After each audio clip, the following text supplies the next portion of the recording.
in Lexington. So we're really thankful and appreciative that he's here today, and we can learn something from him, inshallah.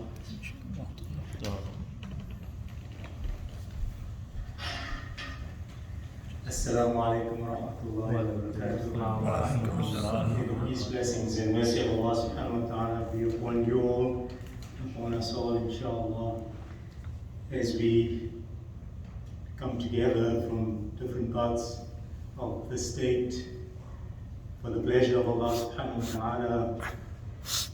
Let's start by first praising Allah subhanahu wa ta'ala, the Almighty, the Merciful, the Mercy-giving. Alhamdulillahi Rabbil Alameen. Nahmaduhu wa nasta'inuhu wa nastahdihi wa nastaghfiruh wa nu'minu bihi wa natawakkalu alayhi wa na'udhu billahi min shururi anfusina wa min sayyiati a'malina. من يهده الله فلا مضل له ومن يضلل فلا هادي له ونشهد ان لا اله الا الله وحده لا شريك له ونشهد ان محمدا عبده ورسوله اللهم صل وسلم عليه وعلى اله واصحابه اجمعين الحمد لله رب العالمين. First of all, thank you for all the brothers and sisters, firstly those who have put this thing together, this beautiful program. Anything that brings us closer to Allah subhanahu wa ta'ala, anything that increases our knowledge and awareness of who Allah subhanahu wa ta'ala is and His rights that are due upon Him, as well as it makes us more conscious of each other as our fellow human beings and our beloved Muslim communities, wherever they may be, in particular those that are living together, our neighbors, and we all are of each other, and the rights that are due upon them. And in between all of that is the theme of this program, the Muslim family. So there's a heavy emphasis in our teachings on all of these things, but we're going to focus, inshallah, on some aspects. We'll try to cover as many as possible. We'll also have opportunity for mutual discussion or any questions and answers that you would like to pose or answer for us. We want to thank everyone that has helped, including the wonderful hospitality we're receiving here and the beautiful and delicious food. If I tell my kids I had butter chicken, they're going to be so jealous. Especially when we don't have it at the restaurants. It's just beautiful to have it homemade, cooked at home. You guys are not helping me lose my weight at my plan, but inshallah one day, home is okay, right? We also want to, express our gratitude to the local community for what they're doing for us as hosts.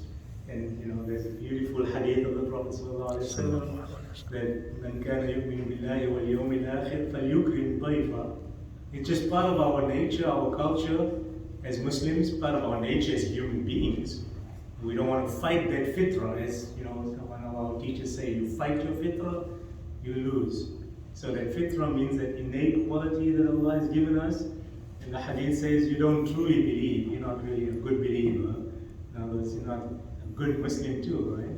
If you don't show hospitality to your guests, and you guys are doing that, and inshallah we will be good guests as well, and we feel already at home. So we already feel as hosts already too. We also want to thank all those brothers and sisters and their families, the children who've made the trip from the neighboring towns, and as well as from Lexington and beyond, Frankfurt and wherever else, for the sake of Allah subhanahu wa ta'ala, for His pleasure. And anything, as I was going to say, that brings us closer to Allah subhanahu wa ta'ala, first of all, deserves thanks and praise. Gratitude, it should be our primary motivation in everything we do. We're just trying to repay Allah subhanahu wa ta'ala, to thank Him for all that He has given us. Just for the simple things of life which we take for granted. Even our families, giving us good spouses and children, with all the challenges we face, there's more moments of joy and pleasure, no matter what type of family situation you have, or what type of life you have, then there is of frustration and problems, but we always see the negative. We always see the problems and the issues that face us and bring us down. But if you take it in comparison, as a proportion or a ratio to all the good things we have, all the happy times we have, and even if it's not what you might think true joy and happiness, at least when there's no problems and trouble, it is a good place to be in, because there are many people in the world undergoing severe stress in terms of their challenges of life, and just providing daily and having a family, and lost their family, etc., etc. Are we in a good place? Allah subhanahu wa ta'ala has blessed us. Like Dr. Sabri told us, nowhere else in this country will you find Masjid Avenue officially, right? A sign. I mean, I mustn't forget. Dr. Palmer remind me. Take a picture of it. The street name. It's worthy of being proud of. The history, that we've been told about the city. It's great credit to all of you that have been involved in keeping up, that flag flying high for the Muslims of Kentucky, the United States of America. Some of our brothers have moved recently from other parts of the world, right? And I think they can, I'm sure they are impressed with many aspects of our lives and our challenges that we face openly and brazenly, doing the right thing. May Allah subhanahu wa ta'ala help, give us strength, give us courage, need a lot of that, and give us the tawfiq, good Arabic word to know. Tawfiq, it's not just success, it's divine success, it's help from Allah subhanahu wa ta'ala. It should be part of our du'as. Allah give us this tawfiq. Wafiq is the imperative form of the verb from this word. Give us this divine help and guidance in everything that brings you pleasure and that which you love. That's a dua from the Sunnah of the Prophet.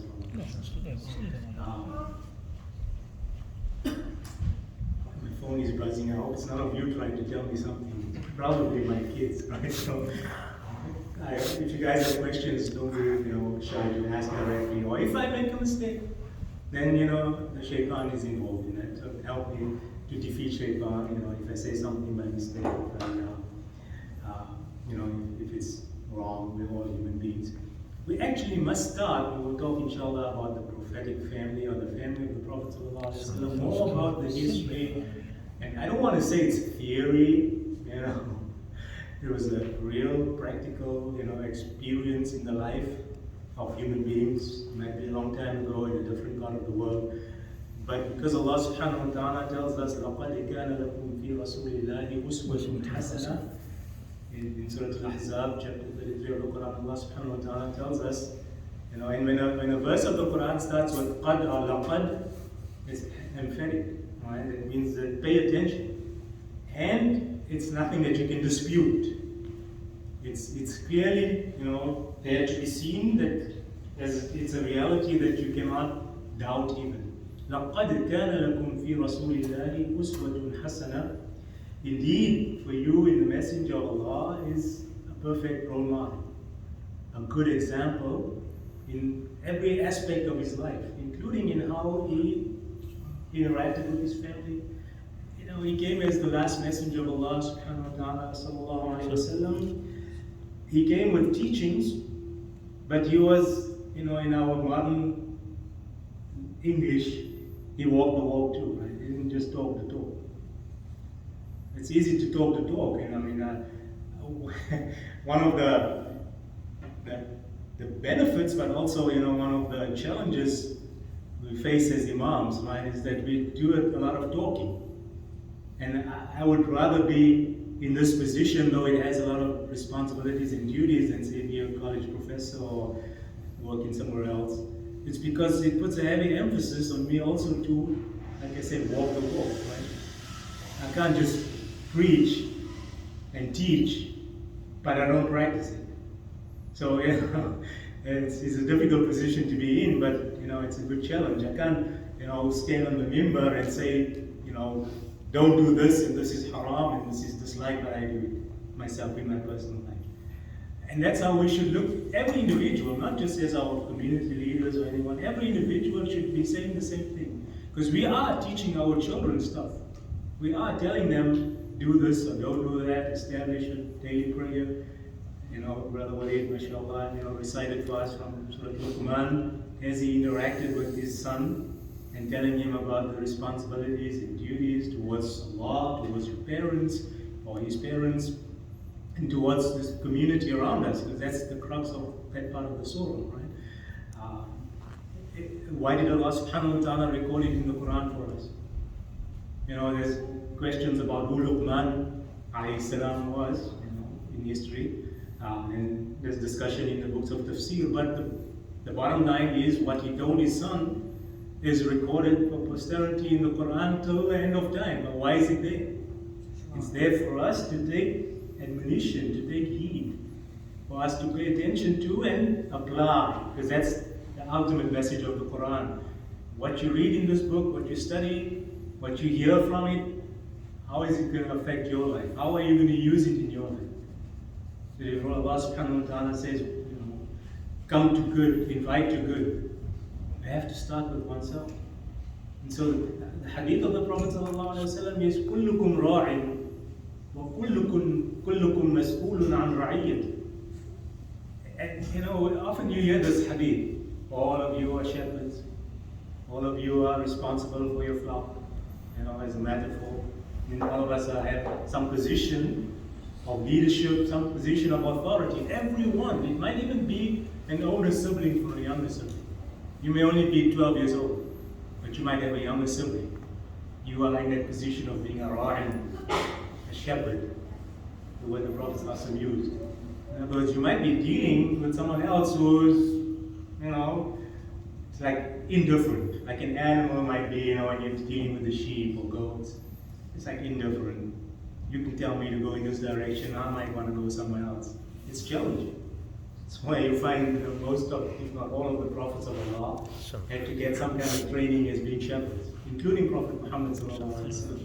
Go out and look after and spend time with the animals. Not only is it, in the country part of the state, right? I would love to live in a quiet place like this where there's a lot of, beauty of Allah's creation. And inshallah, we're gonna, I don't know if you all had a look at the program, we're going out for a hike too.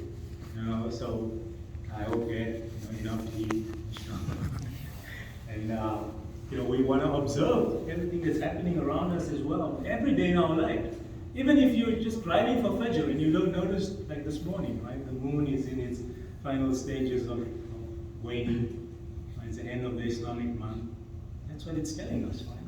Pay attention to the calendar. Pay attention to the duties that come with every month. The month of Muharram is almost over. It's an important month in our calendar.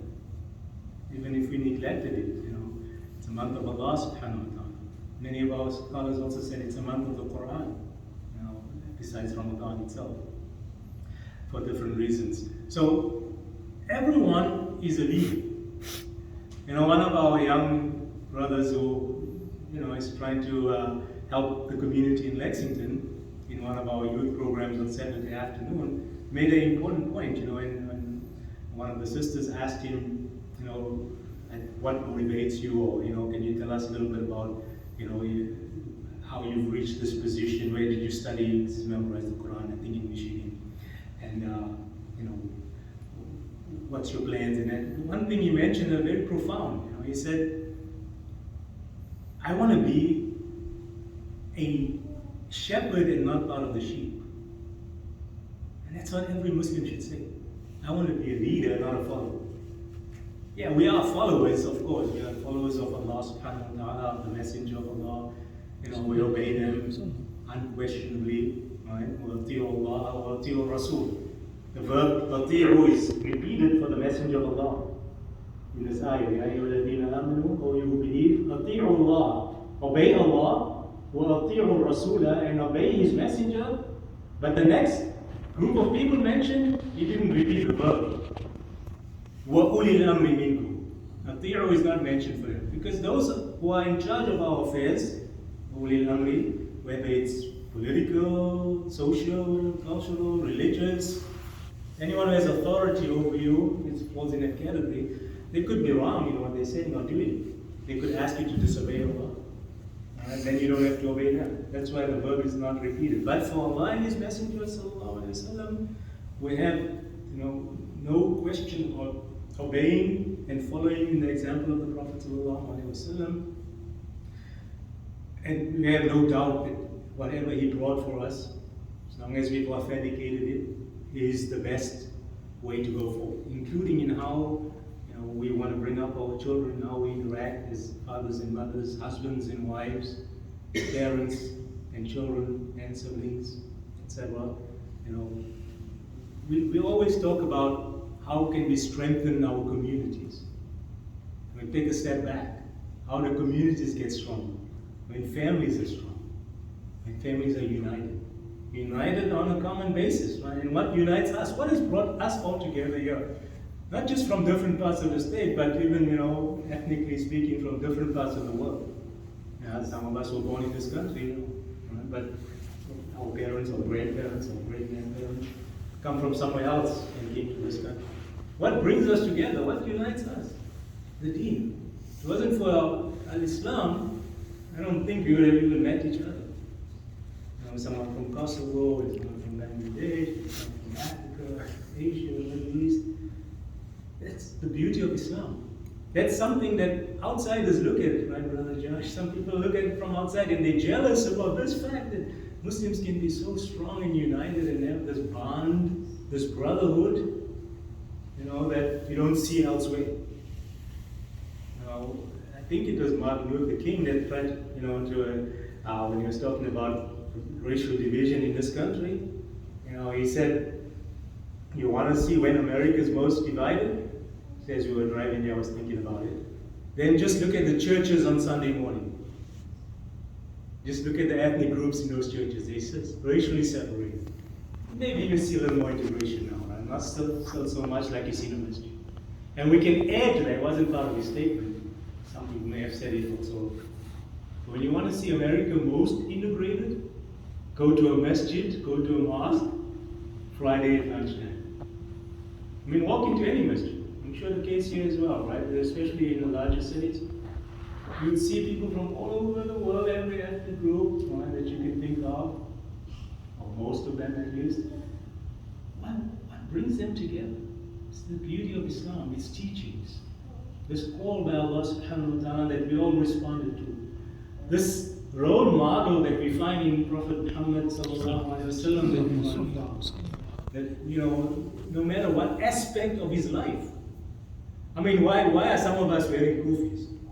Just because we love the Prophet ﷺ, because he did it, so we feel a little more closer to him. We don't have to. You don't have to, right? We wear sometimes a thobe or a long shirt, or we do certain things, prefer to sit on the floor. There's nothing wrong in those things. We shouldn't even look down upon anyone that wants to follow those examples. They want to use a miswak at times, or they want to keep their clothing in a certain way. Just don't ever look down upon it. If that practice brings anyone closer to Allah and to love His Messenger more, how can that be wrong? Why should you try and object to that?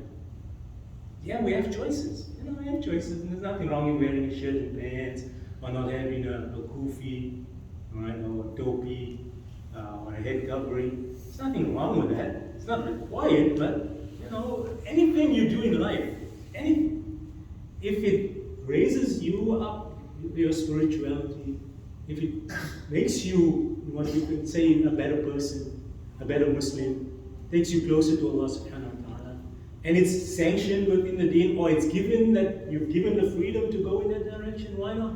Wouldn't that be better than not doing, right? And again, you don't have to, but if it does have some positive effect on you, then go ahead.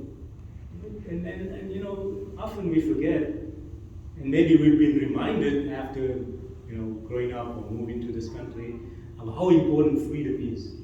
Freedom of expression, freedom of religion, and Islam is big on that. People forget that. People don't know that.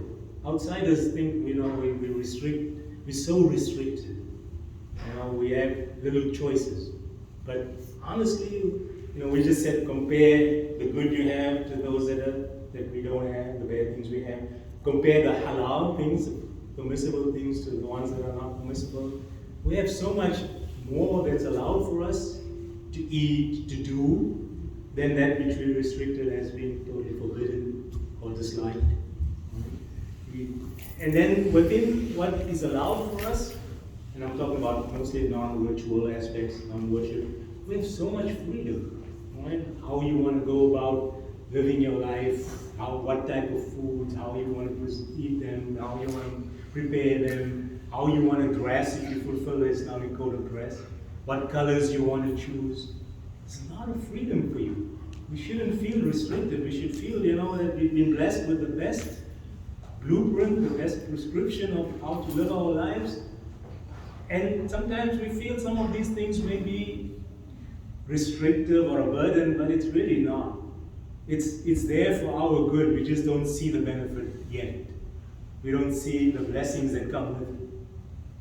If you truly love and enjoy making salah, you won't want to miss it for anything in the world.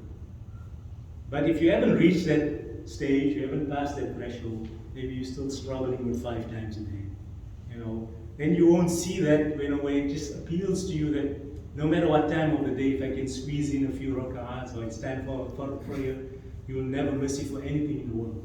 Because you get so much joy and pleasure in doing it, that it's going to motivate you for the next few hours, or the next prayer, or other different benefits of it. You'll not give it up for anything. So I was saying, once you pass that threshold of establishing 5 daily prayers in your life, in every day, you don't come back. I've never seen someone who's got that down pat in their lives come back. Most of us going the other way, right? Trying to do it 5 times a day and trying to get it done. But once we pass that and it becomes part of our daily cycle, part of our lives, I don't think anyone's going to abandon that. Because eventually you'll see the beauty, you'll see the pleasure and joy it brings you. So I always say, when we do a presentation of Islam to non-Muslims, you guys have to pray 5 times a day. Because what's the question in their mind? Aren't you burdened with that? How much time does it take in your day? Have to break away from your worldly life and your job and your school to go and pray. But they don't see, that's like a no-brainer question. It's like, why don't you ask this? Try to get the answer, but ask it in a different way. It's like, what benefits do you get from praying 5 times a day? What's the wisdom behind it? Don't be negative in your question. That you almost seem like, you already want to become, antagonistic towards us before you even asked about the information. So some of them are innocent when they ask it this way, but, I know I'm drifting a little off topic, but, if you really think about it, right? No matter, say, like you're trying to find time at school or at work for Dhuhr or for Asr, how much time does it take? How much effort does it make to do the Salah? Not much. In fact, it's the best break you can have, rather than a coffee break, I hope you guys are not smoking break. What do they call it? Is it vaping break? Don't do all of that. It's not good for you. It's the best break you can have. It's the best thing. In the Salat, the tanha anil fahsha wal munkar is going to keep you on the right track. It's going to help you, right? And again, let's come back to the topic. But the Prophet ﷺ was our best example. And he did say, whenever something bothers you, put your head down on the ground, make salah, turn to Allah. And the best way to turn to Allah is, there's many ways, right? There's someone trying to get inside. The door's locked there. We're open for that, inshallah. The best way is to turn to Allah, and there's different ways, and one of the best ways is to put your head down, in the most humbling position in this worldly life, to the highest, greatest of all, to Allah subhanahu wa ta'ala. That's the beauty of sujood.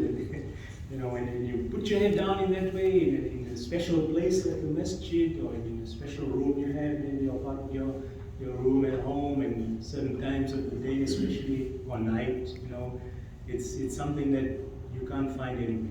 So likewise, even, in establishing a family life, and Islam places a great emphasis on the family unit, which seems to be dying away, right? Or the whole trend in the Western world, in the West, and we live in the West, and we have to face up to reality.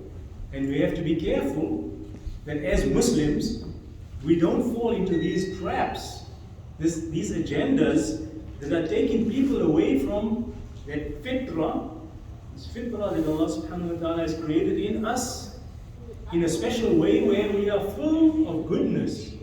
We are born in a pure state. Unlike what other people might believe. We are born in a natural, pure state.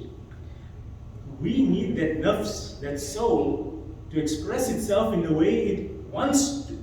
And how does it want to express itself? It wants to submit to Allah. It wants to do good things.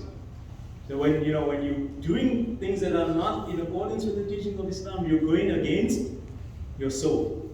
You're going against what your own heart does not want. You're going against all of that. You're going against the command of Allah subhanahu wa ta'ala, because He created the soul. And He knows how He has put, and what goodness He has put in.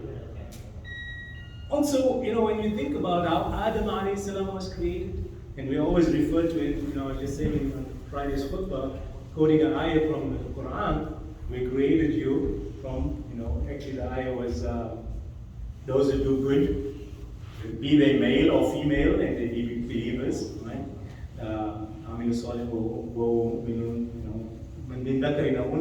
But there's lots of verses in the Quran, including the very famous one you might hear a lot from Surah Al-Hujurat, chapter 49, ayah 13, I think. Ya ayyuhan nasu inna khalaqnakum min dhakarin wa untha. O people, now it's addressing even non-Muslims. Right? The Quran is there for them to read as well, and that's how a lot of them come to Islam, without us going to them. Just read the book of Allah, you decide this is what I want.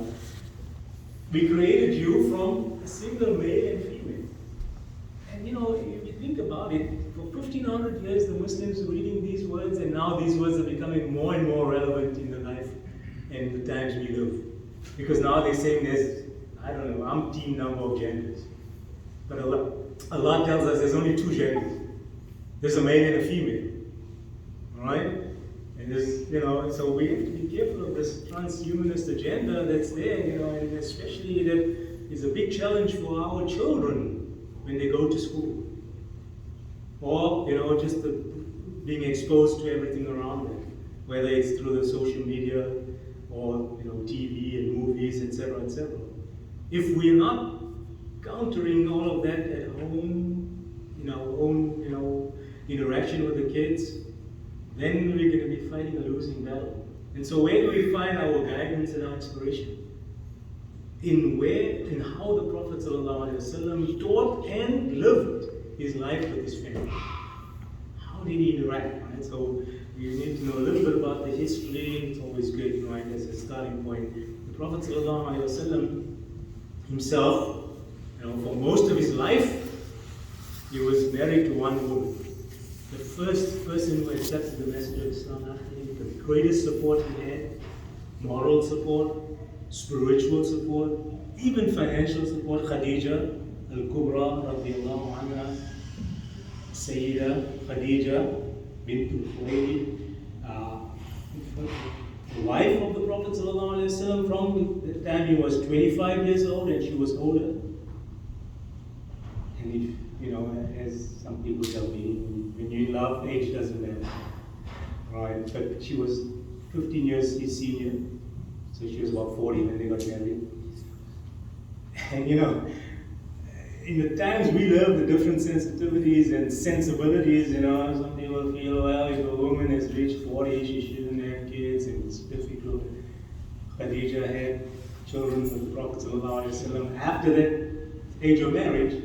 Right, so in her 40s, they had sons and daughters. The sons did not survive because it was the will of Allah subhanahu wa ta'ala, and also because there's a general principle that sons of prophets automatically become prophets. I'm not saying messengers. Sons of prophets automatically become prophets unless those sons reject the message of Allah, of disbelief in Allah. So it was the will of Allah subhanahu wa ta'ala that Prophet Muhammad sallallahu alaihi wasallam, any male child he'll have will not survive. And of course, before he became the Prophet of Allah, he didn't understand this concept. Right? So when his sons were born before he first received first revelation, it was a challenge for him, I'm sure, in his mind, in his heart, right? Especially in the society where he lived in, where they said, if you don't have male children, basically they use the word uptown, which you could say in a crude translation is impotent, or you have a shortcoming. And that's what they accused him of, right? Even after, especially after he became a prophet, they went back to that time when his sons died in infancy. That's because of their animosity of Islam, right? And their hatred for the message, not for the person, for the message. You should always remember that. They didn't hate the Prophet as such. They loved him, and they knew who he was, the Sadiq al-Amin, the most trustworthy, the most honest. And that's important. That's important, right? And especially some of our younger folks, will inshallah one day get married. Before they get married, it's important to build up, I'm not going to say a reputation, but a credibility in this way, where you be a good Muslim, establish the commands of Allah in your life, even as a single young individual, because that is an important factor. Later, when you do get married and you'll be faced with new challenges, and you have people you're responsible for, your children, and you have a partner that you want to grow together with. If you're going to wait till that time before you establish all these positive traits and character, it might be too late. Unfortunately, the research is showing us. I should keep my phone here because I have to look at the time. Okay, that's good. Sometimes we lose track of time as imams. When they say that if you want to bring up your children in the best possible manner, then you have to think about this before even marriage by choosing the right partner. That's the first step to having righteous children.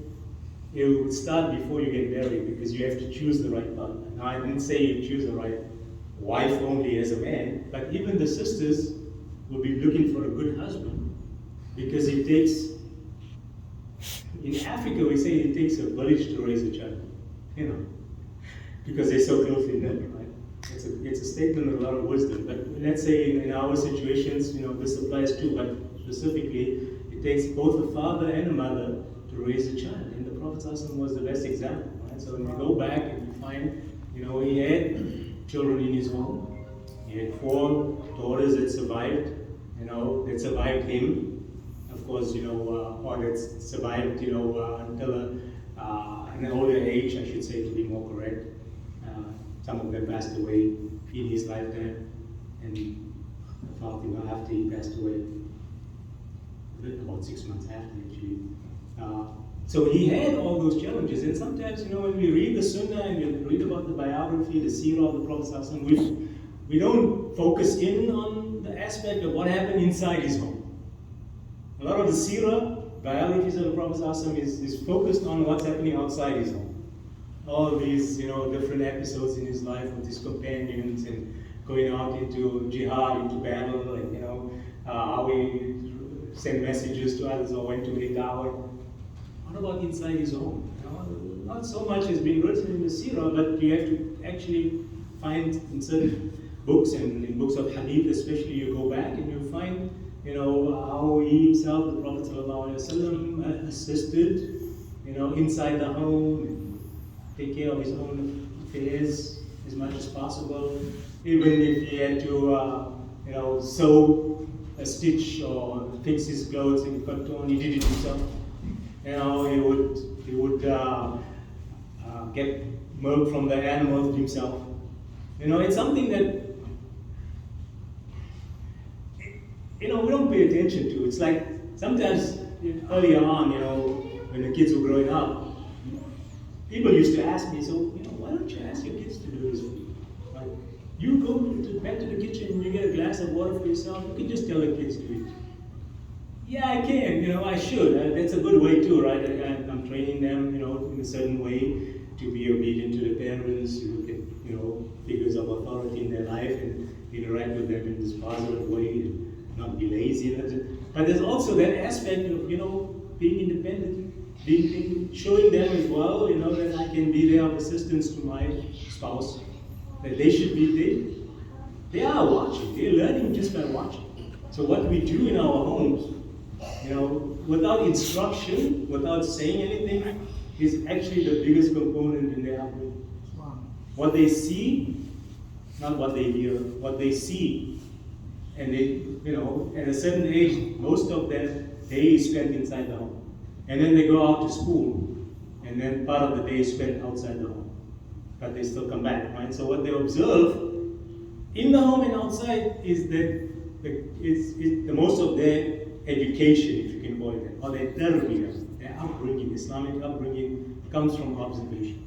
And Allah tells us this even when He says, in the Messenger of Allah is your best example. Because we're just going to look at what is said about it, or listen to it, right, or read about it. We don't, we're not going to hear directly from Him anything. He's passed away, right? It's everything that we now reading about Him or listening others say about Him that we've read. And so, that is where we're going to gain most of our information. And growing up, that's what makes us, who we become. In that formative years, in the early period of our lives, this is the most important aspect of education and upbringing that we have to focus and zero in on. It's even in the words of the Prophet ﷺ, he said, I'm not sure if it's a hadith, actually, I should correct myself. The first school of a child is the lap of the parent.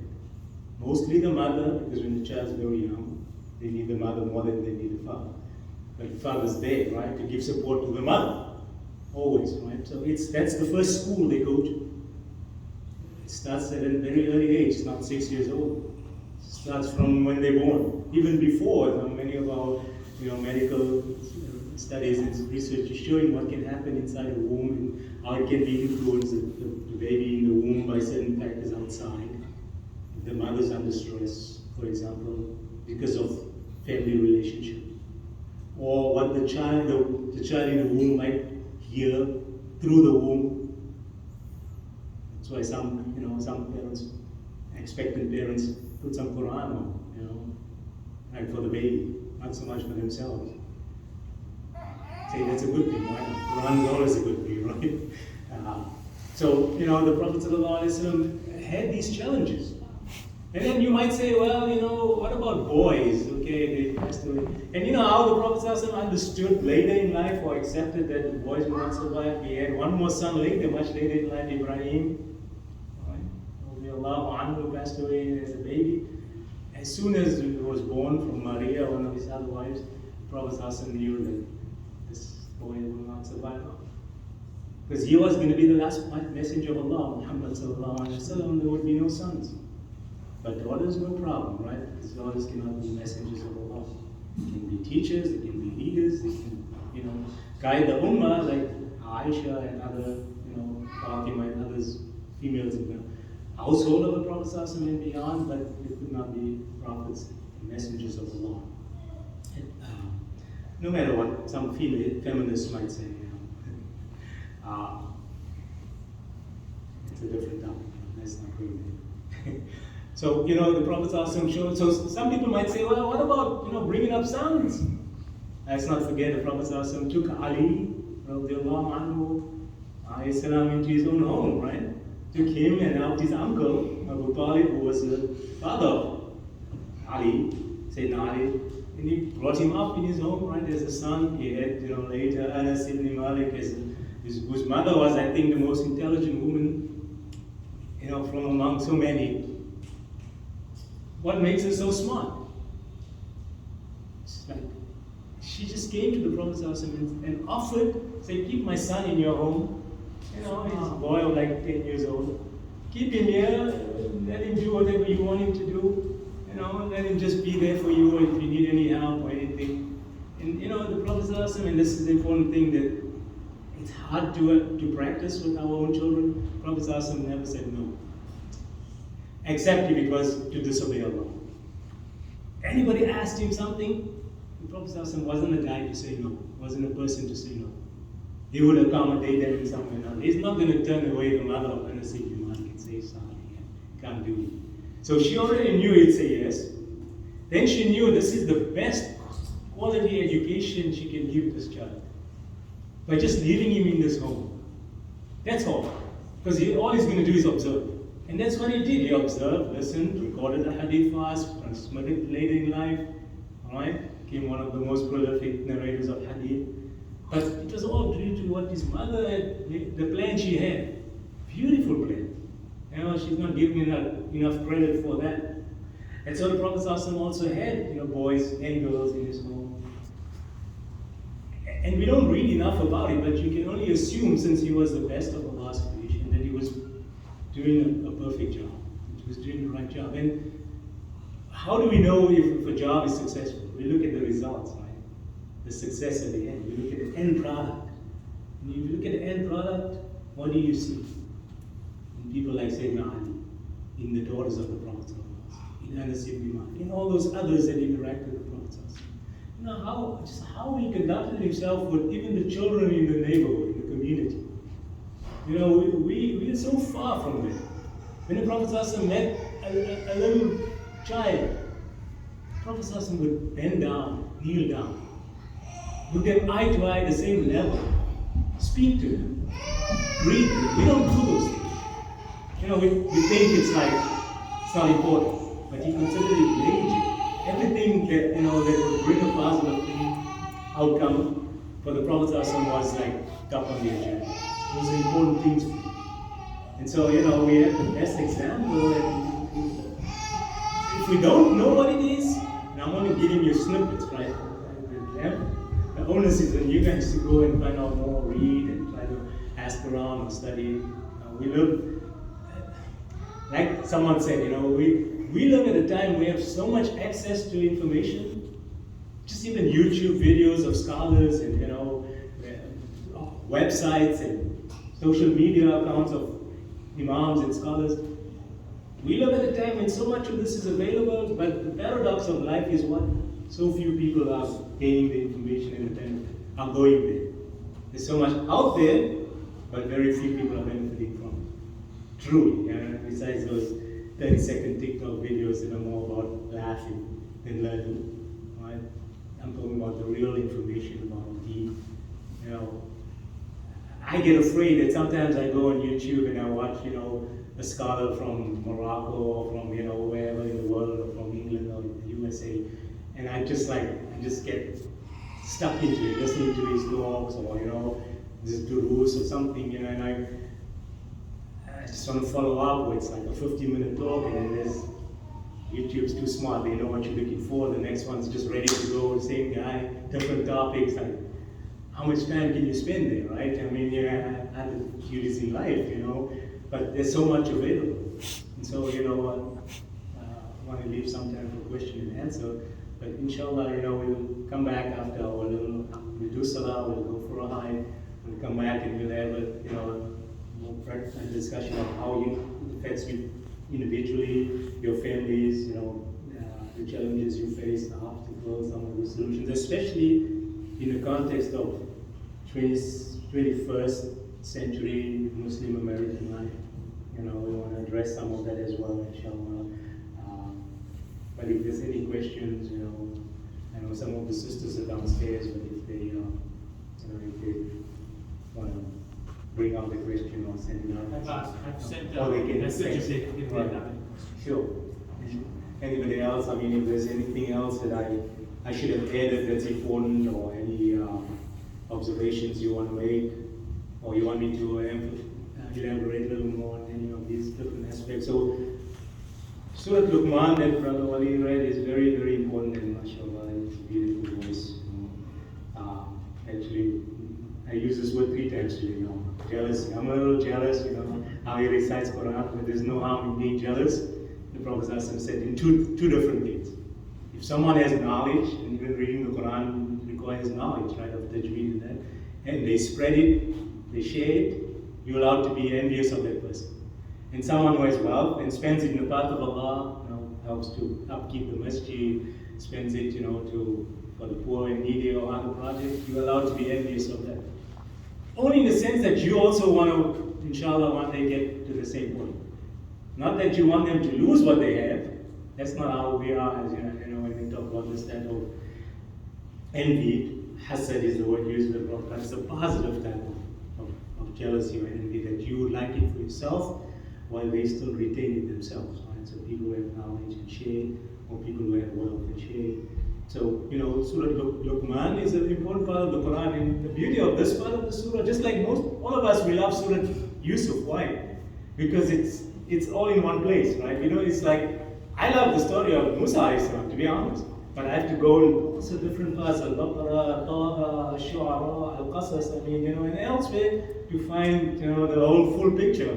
Surah Yusuf gives us in one place, and a lot of it is also about interaction between, in the same house, whether it's, your parents' home or with your parents, Yusuf alayhi salam and Yaqub alayhi salam, and his siblings, of course, or in the home of Al-Aziz, Yusuf alayhi salam was taken into something similar about Musa alayhi salam, right? Coming into the home of Pharaoh, by an irony of history and a twist where Allah decided, I was just listening to one of the sheikhs again, just emphasize something or brought to my knowledge actually, that when Allah subhanahu wa ta'ala promised Musa alayhi salam's mother that you will be reunited with him, according to the sheikh, he said, I found in a book of tafsir, very obscure book of tafsir, Allah subhanahu wa ta'ala, the scholars say that he put the mother of Musa alayhi salam to become not just the foster mother, she was the real mother, but the breastfeeder of Musa alayhi salam, but she was also invited to come and live in the palace too, as the nanny, basically. She was a real mother, but the nanny, right? So we don't normally know that information, and that's how, Allah's promise, if you have Allah on your side, you can never be wrong. And how do you get to be on Allah's side, or add Him to help and assist you, is always by doing the right thing, always by following His commands, and trying your best to get closer to Him. I mean, we're not perfect, many of us have lots of weaknesses, but your effort, what you intend to do, and in fact, I wanted to start with this point. I know you're probably ready for it. I wanted to start with this point. Today's, program is we should all, first of all, come with, and renew, or already probably made this niyyah or intention that we're coming together for the pleasure of Allah subhanahu wa ta'ala, to increase our knowledge, to spend some time with our brothers and sisters, and have this moments, that are unique and rare, especially becoming more so in this lifestyle that we live, where we don't meet each other often enough, and as human beings, especially as the men, we need to interact socially. I know the women do it, they find ways more easily than us. Or where we do find those ways, we don't find enough opportunity to come together beyond our family and our neighbors. Islam has given it to us. Try and be as often as possible in the masjid, because then you're going to meet your fellow Muslim brothers and sisters daily, at least once a day, once a week, when you go for Jummah, you'll see that. We need that as human beings. We need that social aspect of our life. And if we're going to be stuck in our homes only, and only with our families, then we're missing out on a lot of, in our lives, and different aspects that have to be fulfilled and we don't see immediately. So, our niyyah, our intention, inshallah, when we come together for something like this, or when you, do a halaqah, whatever you may do, some brothers are having on Zoom and stuff like that, think about, Allah's pleasure. Think about, the benefit you're gaining. And I don't just mean the reward in the hereafter, but the reward in this world, how it can motivate you to do the right thing, to be in a better place, standing with other people in your community, with yourself, with your heart and your soul, as well as, with your fellow Muslim brothers and sisters in your community, with those elsewhere. We were saying earlier, I was going to say, we're trying to find, strong communities. We want the ummah at large, the Muslim community, global community, to be strong. It starts with the individual, with you and me as an individual. We have to keep growing. They say this at colleges, right? We say it at institutions. You grow or you die. There's no position in between. You can't be stable and say, I'm going to survive. Not in the world we live in, not in this rat race. You grow or you die. And that also applies spiritually. Every day must be a better day in your relationship with Allah and in your relationship with human beings. there has to be improvement, and that's the challenge we all face, no matter where you are on that journey. All right, so strong communities, or strong individuals first, strong families make strong communities locally make strong communities nationally, and then globally, because we all complain about how weak the Ummah is, or how much challenges we face, and we don't know how to meet them. The solution starts with each individual. So I'm not going to take more time, inshallah, and it's almost time. We'll take some questions or comments. Sheikh, a very nice talk, Jazakumullah khair. The emphasis on Quran, like Aisha said, Prophet was a walking Quran. Correct. You did mention that in a way. Yeah.